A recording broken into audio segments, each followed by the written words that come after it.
કાંકરેજ તાલુકામાં 100 મિલોમાં લીલા લાકડાનો કાળો કારોબાર ચાલે છે, તેમ છતાં વન વિભાગના અધિકારીઓ મૌન કેમ? સરકાર દ્વારા વૃક્ષો વાવો, પર્યાવરણ બચાવવાની જાહેરાતો કરે છે. વૃક્ષો વાવી રાજ્યને હરિયાળું બનાવવા માટે ગુજરાત સરકાર પ્રયત્નશીલ છે, પરંતુ વન વિભાગના અધિકારીઓ અને 100 મિલવાળાની મિલીભગતથી મિલોવાળા લીલા વૃક્ષોનું કટિંગ કરી ટ્રેક્ટર ભરી 100 મિલોમાં ઠલવાઈ રહ્યા છે. આવા 100 મિલોમાં ચાલતા લીલા લાકડાનો ધીકતો ધંધો ક્યારે અટકશે?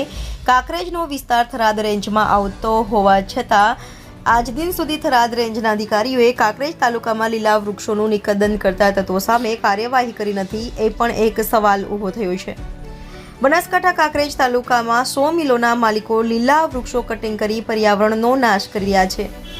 તાલુકામાં 100 મિલોમાં હજારો ટન લીલા લાકડાનો જથ્થો જોવા મળે છે. કુંભ નિંદ્રામાં સૂતા વન વિભાગના અધિકારીઓ દ્વારા તપાસ કરી દંડનીય કાર્યવાહી કરવામાં આવતી નથી. આ મીડિયાના અહેવાલ બાદ સાચી તપાસ કરીને પ્રકૃતિનો નાશ કરતા 100 મિલના સંચાલકો સામે કાયદેસરની કાર્યવાહી કરવામાં આવશે કે કેમ એ જોવું રહ્યું.